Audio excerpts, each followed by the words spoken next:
Welcome to the IT Collab, the podcast where the realms of community and collaboration intersect to revolutionize the delivery of IT managed services. I'm your host, Brandon Barnes. Whether you are an experienced IT professional seeking to expand your skill set or a visionary business leader in search of innovative solutions, we have you covered. Our experienced guests, comprising of industry veterans and thought leaders, will offer invaluable perspectives and insights to guide you through the dynamic landscape of IT.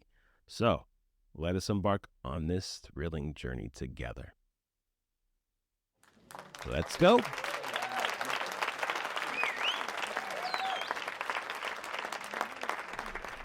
Hey everyone, welcome to IT Collab. IT Collaboration is what it stands for. My name is Brandon Barnes, and today I'm joined by Tyler Bench, who has been in the IT industry for over a long time. 16 years? 16 years? Yeah. 16 years, all right. He's been through the trenches, and today we're just going to have a conversation about, IT services, security. It could go down the security realm always. We've handled some things in the past, but welcome to the IT Collab. Yeah.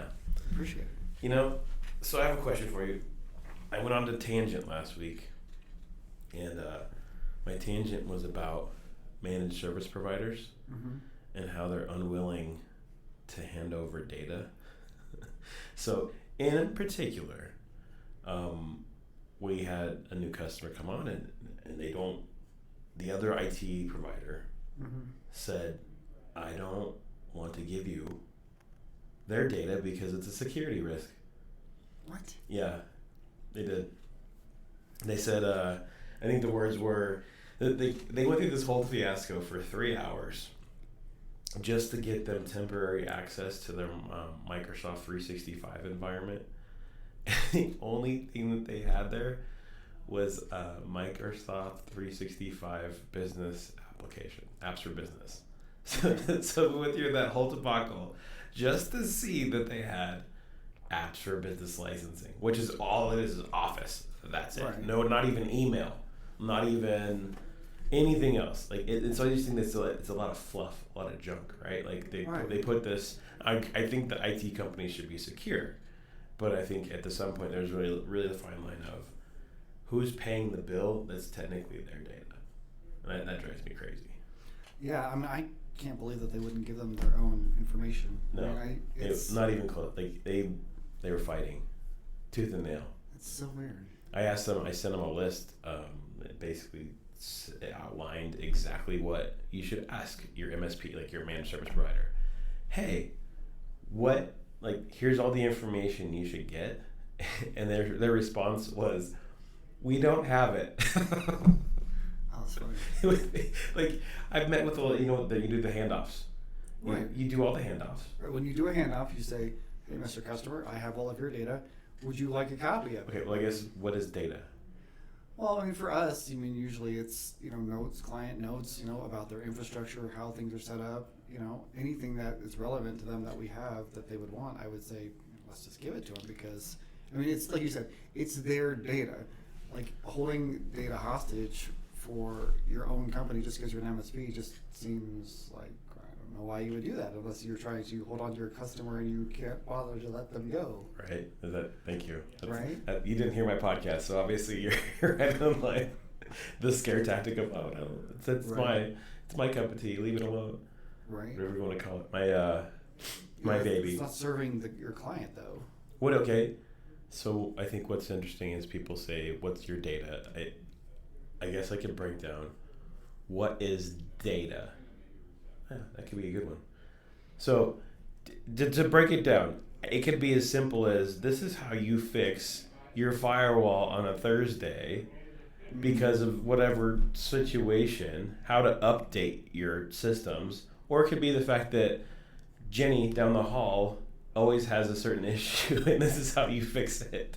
So it's this kind of a personalized thing. Or it could be like, this is how your systems work. This is how this is how you log into your accounting system, and this is how it ties into this. So it could be, it's really people say, what is data? It's everything. What do people create? What do you create? Right.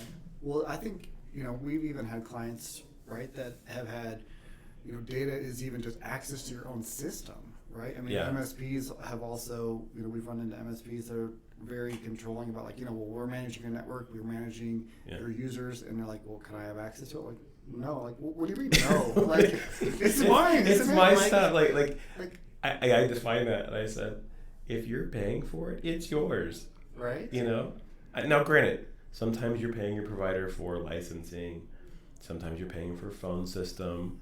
Sometimes you're paying them for all these different things. But the truth of the matter is, you're still paying for it. It's yours. And the only time I think we have an issue is if they haven't paid the bill yet, or maybe Sure. At the same time, if it's, I don't think where we have worked has ever said don't give it to them, especially if they're in a problematic situation. Yeah, not where I've worked, but like I said, again, this provider we were trying to go for, they were saying like, oh, well, you're under our umbrella, so therefore, it's a risk to let anybody else, because we were trying to help another provider that had another MSP, right? Yeah. And so break that down a little more, simple, because I want people to business users to understand what you're saying. Okay, so as an MSP, we had a client who had come to us because their current MSP had not offered them a solution that they were looking for, right? Right. And it happened to be around phones, right? Right. And when we went to approach the MSP, we didn't find out that they had an MSP because they didn't tell us right away. So that was a little bit of a tricky situation. Of course. However, they're paying their own MSP to manage their own data, manage their own tenant, right? So they had systems. Microsoft, they had systems, and they had but the client was managing their own phone system, was trying to get their phone system upgraded, and so we were trying to get access to get into their Microsoft environment to help with the phone system. And they wouldn't let you. And they wouldn't let us access in because they said, who are these other people? This is our environment. This is our, we manage your environment, so therefore you're attached to us, which I think was really blatantly untrue. But because the client has their own environment, and I get that the MSP is managing it, but again, I kind of felt like it was a scare tactic of, oh well, security and all these things, you're not allowed to let someone else into your environment. We're managing your environment, so I can't let somebody else into your environment. That's a security risk, and to some degree it makes sense. So what you're saying, just so I can clarify this, is you found another customer, right? And they have an MSP, or they have a provider that helps manage all their IT services. And your only offering was really to fix a phone system, right? But in order to do that, because I think you were a master in Teams, right? I know you are, and therefore you use Microsoft. Right, and the client used Microsoft. Right, so you need access to their Microsoft environment to allow that to set up that phone system within their environment, which really doesn't take a lot of management, truthfully, after it's set up. Right. It's pretty easy, it's pretty straightforward, and it's beautifully tied in. And they wouldn't let you in just to set up the phone system. Right, because they said that they were as soon as someone else got in, then they were losing control, they were losing security, and they were managing their whole network and everything. And so let me spin this way. Let me spin this the other way. If another customer came to you and said that they just needed access to set up their phone system in one of your customers' environments, what would you do? I mean, I probably would ask some of the same questions of, well, what do you need? But, at the end of the day, it's their tenant, so it's like, well, if you need to give someone else access, then I'm going to give you access. I mean, it's your stuff, right? I mean... obviously, you're always worried about a backdoor. I think in my mind, from a management standpoint, I might sit there and go, minimum access granted. Right. What do they really, do they need access to everything? No, but you can still give them Teams administrative access. Right. Do they really need the users? Not really, right? You really don't need to get to the users unless it's a licensing thing, but you can always have them help you. Right. So at least privileged. It's always a theory. So I think even in that simplistic way, just think outside the box. At the same time, just let the customer know, hey, we're not responsible for you letting other people in. I think that's we fair. we even went that route. We said, look, we don't need any users, we don't need anything else, because it's all like, app-based registration. Right. And so we're like, well, just let us do app-based registration then, and it's not a big deal, and they still wouldn't let us do it. So Right. we had to, at the end of the day, we had to just, the client was like, well, we're going to stick with these guys for now. Sorry. So Just because because they're their because provider. they managed everything else, Right. right? And so they were. So they kicked you out of the project. They scrapped the whole thing. But they were very appreciative of our approach in that, we were clearly willing to do what was best for the client, even when there was some issues on the other side of, like I said, they hadn't presented them the options that they really wanted. So. No, they probably didn't. I think that's what we run into a lot is it's not that I'm always right at all. It's a matter of being open and other IT companies going, I don't know. Like you don't know everything. There are certain things that I think everyone has a specialty in. So why not? I think that other managed. We partnered with other people. In fact, I got a call the other day from someone, another managed service company that we know of, and we used to do business with them all the time, right? Like, so if it was a specific SharePoint or one of those things that they weren't specializing at the time, they would kind of throw them our way, and vice versa. If they, it's kind of one of those things, and I think that's kind of a sign of a good, like, more grown-up company, right? Where you're not trying to like, this is mine and I must know everything. Like, it's just not going to happen. Trust me, the phone system thing, I don't even want to know. Once you start getting into telecommunications and other things, like, that's a whole different world. I had porting numbers and it's too much. And that all the people in, like, if the contracts, it's like TV it's so out there. All right, so on the reverse, at what point do you think a company should be more secure with their data? Well, I guess I would say, just in general, that paying attention to security is very important. Just because, or even just data. Yeah, data. Because data. What is data? Your email is your data. Your contacts are your data. That's true. We've stopped customers. Well, we've had specific requests where customers say, "Don't let this person take their contacts," because that's their Rolodex. That's data, right? Contacts. Yeah, who you do business with. It's more than just my company files. Obviously, your company files. Your company information, that kind of stuff is your data. But also relationships at times, I suppose. Yeah. Like you said, it's the knowing your customers and things like that. It's all technically data. Okay, so here's another question I think I have for you. Sure. And you don't know, I was at a customer, and I think one of the things I keep getting asked as of late, and I keep seeing this, is they're in the Microsoft environment, but their data, when I say data, I mean just like files, right? Like files, folders, PowerPoints, Word documents, PDFs, whatever they do for business. I think one in particular was almost like a scientific thing up in Boulder, and they took data, put data here, did some things for the government, but their data was in box. .com, and yet they wanted permissions and all this crazy stuff and have more security around it, but I was like, I can't do that without SharePoint. Like, SharePoint's built around a different identity, and these people were like, we need these folders to do this and this infrastructure over here, and only these people have access to this, and like we had to rechange all, like, the permissions are just not as deep. So that was interesting. What do you recommend as far as, like, where do you put your data? Right. Where do you put your files? How do you keep them secure? Sure. I would say that, in as much as you can get a system that is integrated, with a single identity across the board, to me that seems more secure. Just one, from a management standpoint, because you're really only having to manage one system, right? You're only having to manage one set of identities. So in as much as you can use a single identity throughout your systems, I think it just makes it easier to manage, and therefore, because it's easier to manage, you've got less likelihood of things falling through the cracks or having to manage multiple systems, multiple identities. It's just easier to keep your eye on the ball, I think, from a security standpoint. It is. Okay, so from a standpoint, would you prefer to have your own files in SharePoint or a local file drive, local server, little file share locally? I would say SharePoint. Why? Because a couple of things. One, I really like the fact that Microsoft pays attention and does security itself, and they have those layers of security on there.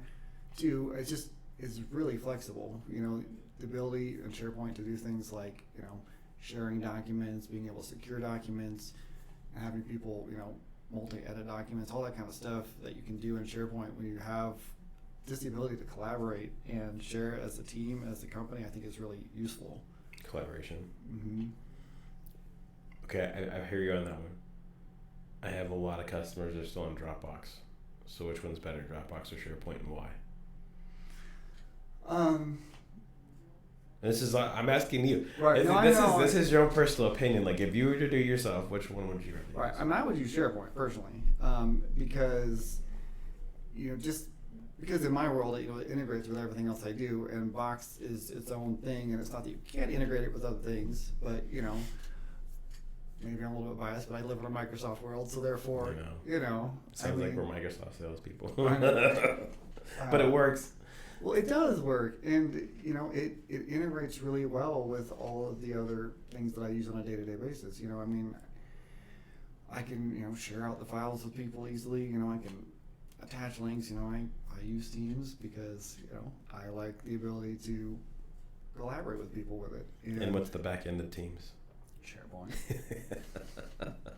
It's all the same user identity logged in too. I think things that people don't get is like it's when you're just having that, especially when you're having multi-factor authentication or dual factor, whatever you want to call it, and you can just have that one identity to log into everything. Oh, makes life nice. Right. Instead of having like, oh, let me remember my Dropbox password. Oh, let me remember my this password, and then we just tie it all in. But we can also tie in QuickBooks and tie those things. Anyway, so that's identity. That's a little different. Back to data. Mm-hmm. Just to give you my opinion, the reason why I would go with SharePoint is I don't think people realize, like, I have had to recover different versions of a document, and you can go back in version history. I would save my bacon a few times, right? Like before you make some edits or whatever. And I'm a click to delete kind of guy. Well, and I'll tell you this is Well, hold on 1 second. Last piece. Instead of having a local environment, right? Like where it's like a local server. And this local server doesn't have, you can have logging on a local directory, but not to the level of Microsoft 365, where it can actually tell me who changed what document at what time and what place, and it'll warn you if someone's deleting more than like 20 documents or 10 documents. Right. And that is not even close to being anywhere found in a local file server right now. Right. So, sorry. Well, and to another flexible point about, like I was going to go to OneDrive just because it's like SharePoint, but it's kind of like, It is SharePoint. Right. So just locally for you. People do ask that. What's the difference? Tell me the difference between OneDrive and SharePoint first. Not much. It's the same thing. I mean, pretty much. I mean, OneDrive stored in SharePoint in the back end on personal level. So, so the other thing that's great about it though is that, and I made a believer of, a family member recently because she was saying, oh, well, I just save my stuff on my desktop. Right? Yeah. And you know where it's going. And so I was like, we have this thing called OneDrive. It's really cool, And maybe you should just enable it real quick. Right. And so I turned it on and, what do you know, like her a machine month died. later, the machine died. And she's like, oh. I'm like, well, do you need me to get anything off there? She's like, well, didn't you put it all on OneDrive? I said, yeah. Is all your stuff here? Yeah. Oh, look, you don't need to get into that computer anymore. That died.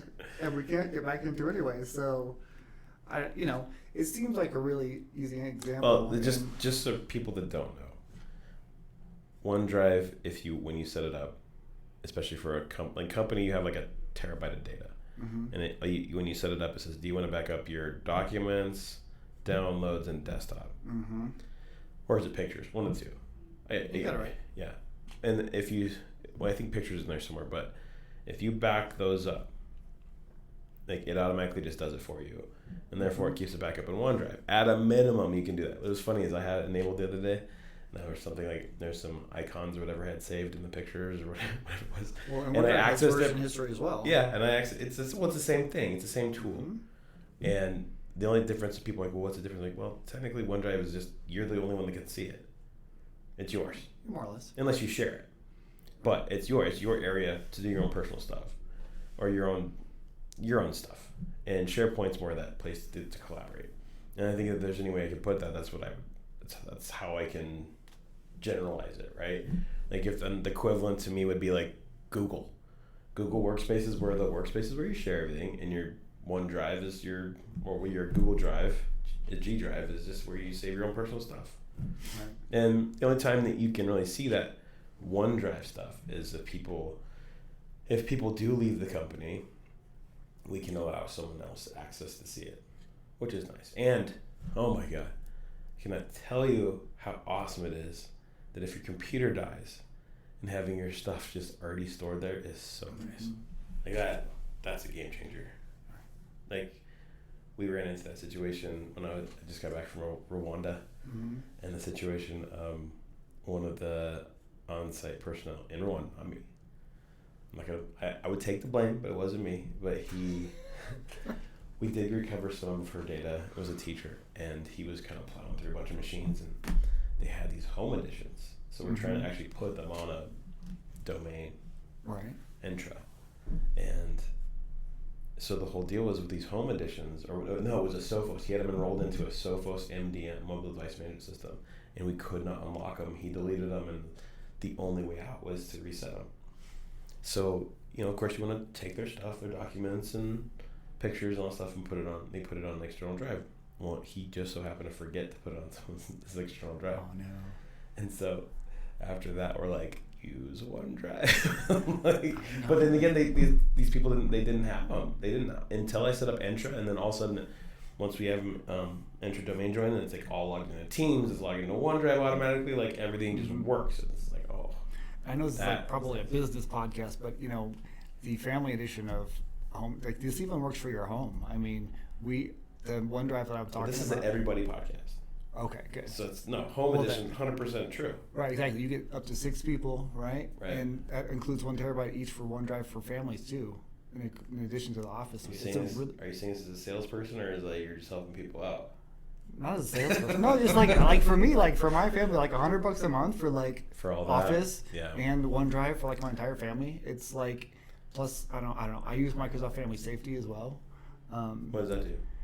It's device management and like device controls. Prevents the kids from seeing go out and seeing stuff they're not supposed to. Right. You can do time limits. You can do you can lock apps and different stuff. It's all built into Microsoft. So the Windows Windows 11 devices. Yeah. Oh. Yeah. I guess that was because doing it on tablets is one thing, but doing it on a computer has always been a different thing as well. Yeah. So I found that useful for us and our family. Really? Mm-hmm. Yeah, teenagers. I know Xbox is tied in there, and you can do some stuff on Xbox, but yeah, you can also manage Xboxes and stuff too. We did use down there in Rwanda, we were doing mobile devices, but we were also tying Samsung devices, and the debate was they're using Google Classroom to put their data in. So do they use OneDrive, or they also have to go through training and certifications through the Microsoft applications? So do they use their OneDrive, or do they use their Google Drive? Oh man! Right. So that was the debate. Right. It's schoolwork. It's not like this is secure data that people are gonna lose. And schools here in America are completely locked down, and there was wide open. So just starting to enable this stuff, I think it was if it's Google Classroom, maybe they should use the Google Drive so they can submit their assignments. But it's just still good to have, right? Those options to have your stuff. But. All right, Tyler, I appreciate your time. Yeah, man. I appreciate you coming in here and talking about data and what it is, because it's a very broad term. Absolutely. Broad Happy term. to be here. Huh? Well, Evan, I'll have you back sometime soon, and I hope you have a happy Thanksgiving, man. You too, man. All right, have a good one. You too.